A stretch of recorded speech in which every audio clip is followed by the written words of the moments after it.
পাকিস্তানের সরকার এবং সাবেক প্রধানমন্ত্রী ইমরান খানের দল পাকিস্তান তেহরিক ইনসাফের মধ্যে সমঝোতা সংলাপে আলোর মুখ দেখতে যাচ্ছে।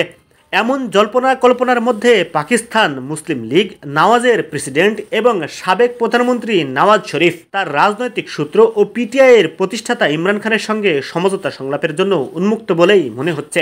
এ খবর দিয়েছে অনলাইন জিও নিউজ। এতে বলা হয়, সরকার এবং ইস্টাবলিশমেন্ট স্বীকার করে পিটিআই একটি জনপ্রিয় দল হিসেবে গুরুত্বপূর্ণ।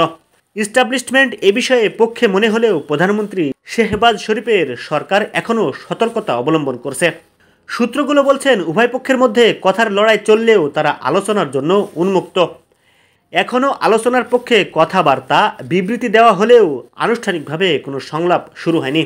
সবাই এটা মনে করছেন যে রাজনৈতিক অনিশ্চয়তা এবং দেশের ভিতর চলমান উত্তেজনা সমাধানে একসঙ্গে আলোচনায় বসা জরুরি। এক্ষেত্রে সরকার, পিটিআই এবং ইস্টাবলিশমেন্টের মধ্যে উল্লেখযোগ্য অগ্রগতি হয়েছে বলে রিপোর্টে প্রকাশ করা হয়েছে। বলা হয়েছে, তারা সবাই সংলাপের জন্য প্রস্তুতির কথা জানিয়েছে। উল্লেখ্য, পাকিস্তানের রাজনীতিতে বড় প্রভাব বিস্তার করে আসছেন সাবেক প্রধানমন্ত্রী নওয়াজ শরীফ। যে কোনো সময় সংলাপের অগ্রগতি নির্ভর করবে তার ইঙ্গিত বা অনুমোদনের উপর। এর আগে পিটিআইয়ের সঙ্গে তার মেয়ে ও পাঞ্জাবের মুখ্যমন্ত্রী মরিয়ম নওয়াজের সংলাপের সম্ভাব্যতা প্রত্যাখ্যান করেন। ওই সময় তিনি পিটিআইকে একটি বিঘ্ন সৃষ্টিকারী দল হিসেবে আখ্যায়িত করেন। তবে এবার পিএমএলএনের একজন সিনিয়র নেতা নিশ্চিত করেছেন যে এবার ইমরান খানের সঙ্গে সংলাপে রাজি হতে পারেন নওয়াজ। কিন্তু সংলাপ নিয়ে সরকার তেমন গুরুত্ব দিচ্ছে না বলে অভিযোগ করেছেন পিটিআই। অন্যদিকে সরকারের বক্তব্য, গণ অসংহতি অথবা ডেডলাইনের হুমকির ভিতর সংলাপ হতে পারে না। এমন অবস্থায় সরকার ও পিটিআইয়ের মধ্যে সহসা যে সংলাপ শুরু হবে এমন কোনো দৃশ্যমান লক্ষণ দেখা যাচ্ছে না। তবে সংলাপের জন্য সরকার ও পিটিআই উন্মুক্ত বলে দাবি করা হচ্ছে। তবে সূত্র বলছেন, ২৬শে নভেম্বরের আগে পিটিআই এবং সুনির্দিষ্ট মহলের মধ্যে সংলাপ প্রক্রিয়া ইতিবাচকভাবে অগ্রসর হচ্ছিল। পিটিআইকে এই বার্তা দেওয়া হয়েছে যে ইসলামাবাদের চক্রের র্যালি থেকে সরে এলে তবেই তা পিটিআইয়ের জন্য স্বস্তির হতে পারে। কিন্তু ২৬শে নভেম্বর রাতের বিক্ষোভ এবং এসব নিয়ে পাল্টাপাল্টি অভিযোগের প্রেক্ষিতে সৃষ্টি হয় বিরূপ পরিবেশ। এসব সত্ত্বেও সব দলের মধ্যে একটি ঐক্যমত ছিল যে অস্থিতিশীলতা, রাজনৈতিক উত্তেজনা নিরসনে সংলাপ অপরিহার্য।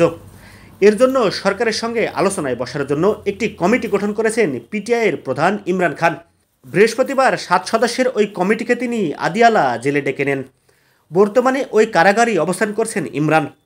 এ থেকে বিষয়টি স্পষ্ট হয় যে বর্তমান যে রাজনৈতিক সংঘাতময় অবস্থান বিরাজমান তা অনির্দিষ্টকাল পর্যন্ত চলতে পারে না। একইভাবে সরকার এবং এস্টাবলিশমেন্ট স্বীকার করে নিয়েছে যে পিটিআই এখনও একটি জনপ্রিয় দল। তাদেরকে চাইলেই রাজনীতি থেকে মুছে ফেলা যাবে না। সরকার আরও অনুধাবন করতে পেরেছে যে পিটিআইয়ের সঙ্গে পুনরেকত্রীকরণের ক্ষেত্রে ইমরান খানকে যুক্ত রাখা খুবই গুরুত্বপূর্ণ, কারণ দলের সিদ্ধান্ত এখনও তার কাছ থেকে আসে। কিছুটা আসে ইমরান খানের স্ত্রী ও সাবেক ফার্স্ট লেডি বুশরা বিবির কাছ থেকে। তাদেরকে আলোচনায় যুক্ত করা না গেলে সংলাপ কোনো ফল বয়ে নাও আনতে পারে। এখনও সংলাপের পক্ষে এস্টাবলিশমেন্ট, কিন্তু সরকার সতর্ক অবস্থানে।